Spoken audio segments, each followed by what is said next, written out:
국산 명품 무기인 K9 자주포가 호주에 수출된다. 터키, 폴란드, 인도, 핀란드 등에 이어 7번째 쾌거다. 세계적인 강대국 호주와 대규모 수출 계약을 따내며 한국산 무기의 우수성을 입증했다는 평가다. 호주 정부는 3일 K9 자주포를 육군 현대화 프로젝트 중 하나인 랜드 8116 자주포 획득 사업의 단독 우선 공급자로 선정했다고 밝혔다. K9 제작사인 한화디펜스는 호주 법인을 주축으로 호주 정부와 제안서 평가와 가격 협상 등을 진행한 후 양산 계약을 체결할 예정이다. 1차로 K9 자주포 30문과 K10 탄약 운반 장갑차 15대를 납품한다. 이번 사업에는 총 1조 원가량의 예산이 편성됐다. K9 자주포는 한국군의 주력 무기다. 1998년 국내 기술로 독자 개발해 2001년 터키에 처음 수출됐다. 지난 2010년 북한의 연평도 포격 도발과 인도 파키스탄 분쟁에서 탁월한 능력을 발휘하며 세계 방산업계의 주목을 받았다. 한국과 호주 정부의 지속적인 국방, 안보 협력이 이번 성과로 이어졌다는 평가도 나온다. 양국 정상은 작년 9월 방산 협력을 주요 의제로 정상회담을 개최했고 12월에는 외교, 국방장관 실무회의를 열었다. 한화디펜스는 5조 원이 걸린 호주 육군의 미래 궤도형 장갑차 도입 사업에도 독일 라인멘탈 디펜스와 함께 최종 후보에 올라있다. 이성수 한화디펜스 사장은 호주는 파이브아이즈의 일환으로 영향력이 큰 국가라며 선진국의 까다로운 심사를 뚫어내면서 한국 무기의 수출길도 더욱 넓어질 것으로 기대된다고 말했다. 한국산 명품 무기 K9 자주포, 호주 수출 호주 국방부 우선 공급자 선정. K9 자주포가 지난해 말 성남공항에서 열린 서울 ADX에서 전시돼 일반에 공개되고 있다. 한국산 명품 무기 K9 자주포가 아시아와 유럽에 이어 호주에 약 1조 원 규모로 수출될 예정이다. 호주 국방부는 3일 K9 자주포를 생산하는 한화디펜스를 호주 육군 현대화 프로젝트 중 하나인 랜드 8116 자주포 획득 사업의 우선 공급자로 선정됐다고 밝혔다. 한화디펜스 관계자는 호주 정부가 세계 유수의 자주포들 중에서 한화디펜스의 K9 자주포를 선택했다는 의미라며 향후 제안서 평가, 가격 협상 등 실무 절차를 거쳐 내년 최종 계약을 체결할 예정이라고 말했다. 호주 정부가 밝힌 우선 공급자란 우선 협상 대상자와 유사한 의미라고 한화디펜스 측은 덧붙였다. 이에 따라 한화디펜스는 호주 육군의 K9 자주포 30문, K10 탄약 운반 장갑차 15대, 기타 지원 장비 등 약 1조 원가량의 물량을 수출하게 된다. K9 자주포는 2001년 터키를 시작으로 폴란드와 인도, 핀란드, 노르웨이, 에스토니아 등에 수출돼 현재 국내 포함 전 세계에서 1,700여 대가 운용 중이다. 스톡홀름 국제평화연구소에 따르면 2000에서 2017년 세계 자주포 수출 시장에서 K9 자주포는 총 572대를 수출해 전체 시장의 48%를 점유한 것으로 나타났다. 경쟁 자주포인 독일산 PZH-2000, 프랑스산 카이사르, 중국산 PLZ-45에 비해 압도적 우위를 보여 한국을 대표하는 명품 무기로 자리매김하고 있다. K9 자주포는 국방과학연구소와 삼성테크윈이 10년에 걸친 연구 끝에 1998년 국내 기술로 독자 개발 완료한 무기다. 최대 사거리 40km, 분당 최대 6발의 사격 능력 등을 바탕으로 장거리 실시간 집중 화력 제공이 가능하다. 국산 고강도강으로 장갑 화해 적공격에 대한 생존성이 높고 험준한 산악지형, 광활한 평원, 혹한의 설원, 열대 정글, 사막 등 다양한 자연 환경에서 주행이 가능해 사격 후 진지 변환 등 현대전 전술 운용에 최적화된 것으로 평가된다. 한화 차세대 장갑차 레드백, 호주 진출 첫발 5조 원대 계약 경쟁. 한화 디펜스가 국산 장갑차와 자주포 기술을 결합해 개발한 미래형 장갑차 레드백 2조 원 규모의 호주 보병전투 장갑차 사업의 최종 관문을 앞두고 있다.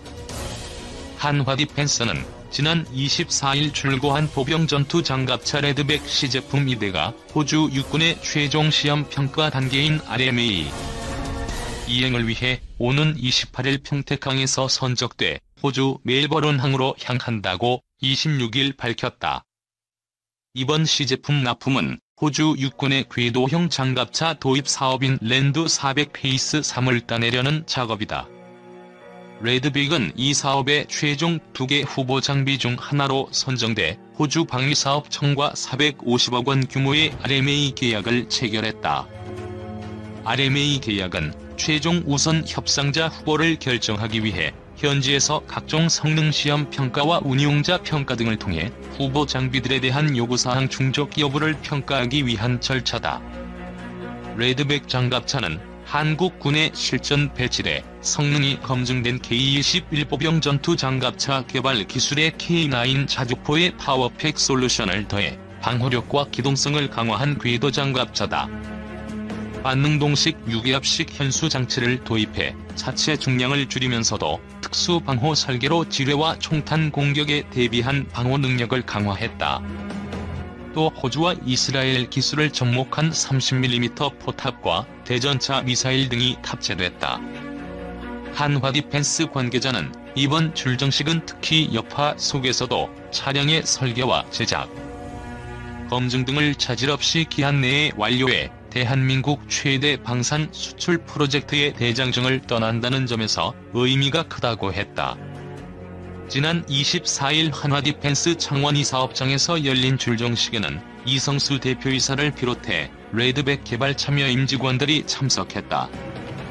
한국은 과거 말레이시아 등에 소규모로 장갑차를 수출한 사례는 있었지만 이번에 수주전에서 최종 승리하면 선진국에 대규모로 납품하는 첫 번째 사례가 된다. 현지 시험 평가는 오는 11월부터 약 10개월간 호주 육군 주관으로 차량 성능과 방호 능력 테스트, 운용자 교육 및 평가 등이 진행된다. 2022년 최종 후보 기종이 선정될 예정이다. 출정식에 참석한 이성수 대표이사는 세계적인 방산업체들과 경쟁할 수 있는 차세대 장갑차 개발을 완료함으로써 대한민국의 방위산업 기술이 새로운 시장을 선도할 수 있는 획기적인 계기가 될 것이라며 지상무기 체계 분야에서 쌓아온 역량을 결집해 시험평가에서 장비 우수성을 입증하고 반드시 최종 후보에 선정될 수 있도록 노력하겠다고 했다. 한화 레드백 장갑차, 독잡고 호주 진출하나 5조 원 수주 눈앞.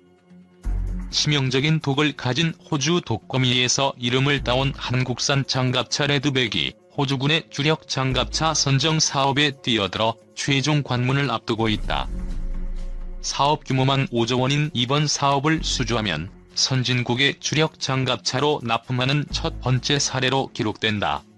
전 세계 노후 장갑차 대체 시장에서 유리한 위치를 선점하는 계기가 된다는 의미도 있다.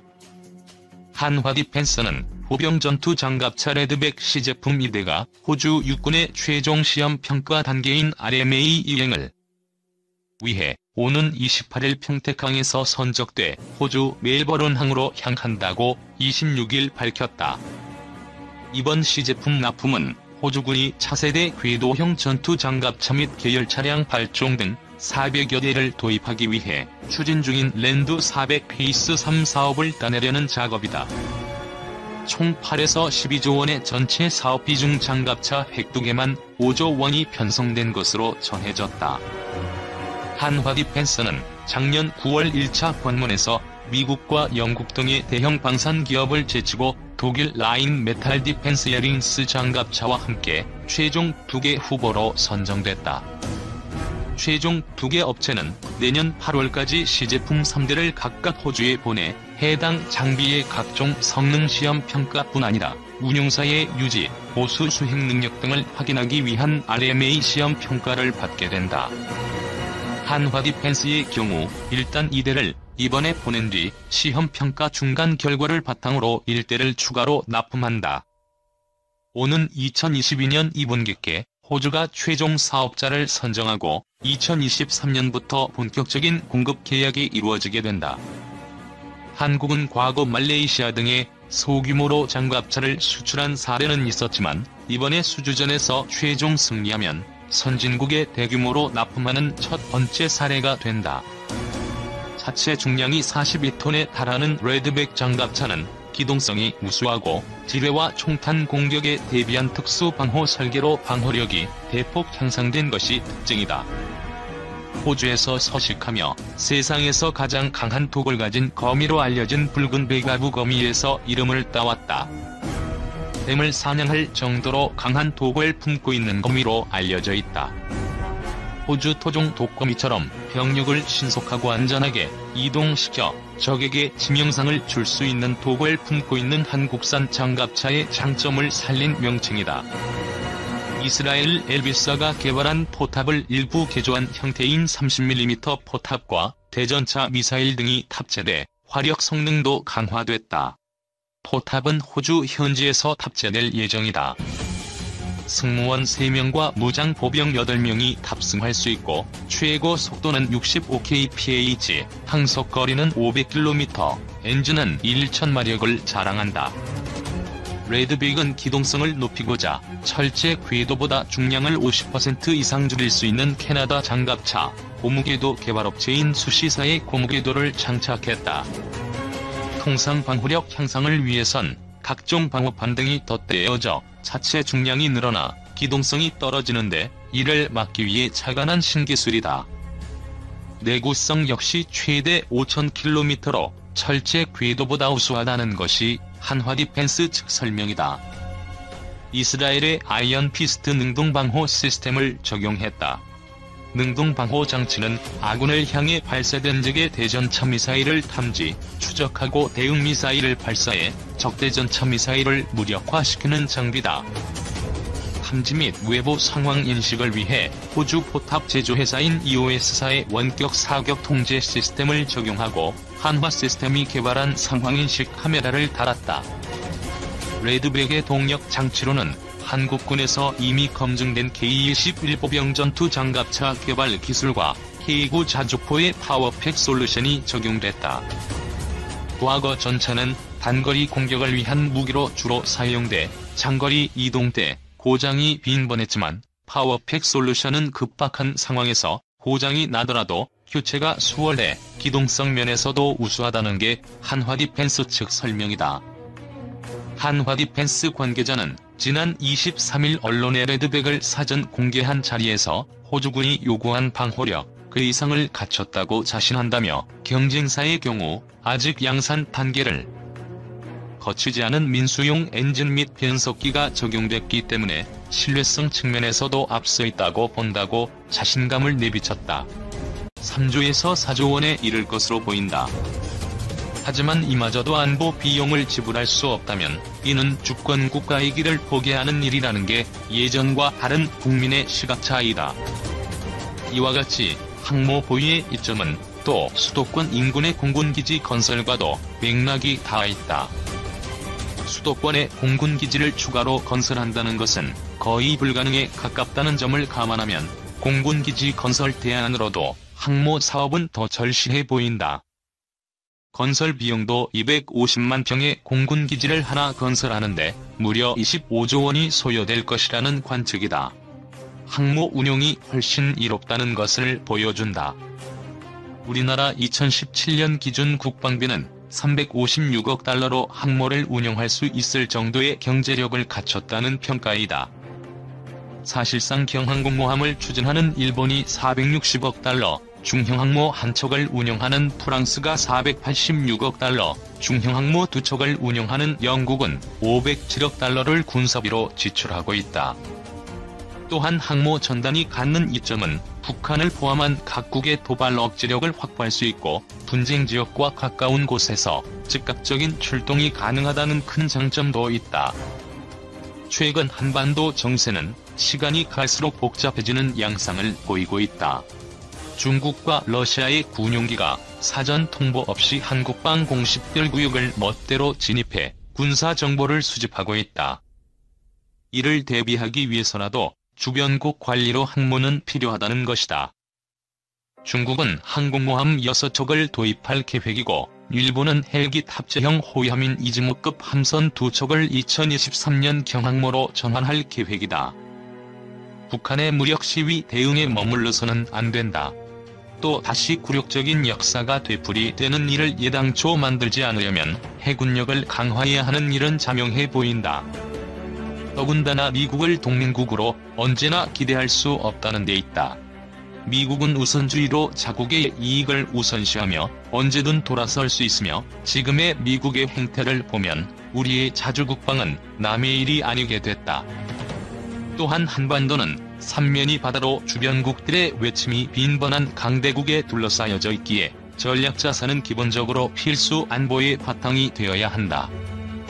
우리나라는 줄 곧 세종대왕급 이지스함과 도산 안창호함, 장보고함 등 각종 잠수함 도입 사업을 이어가고는 있지만 주변국에 비해서는 열세이다.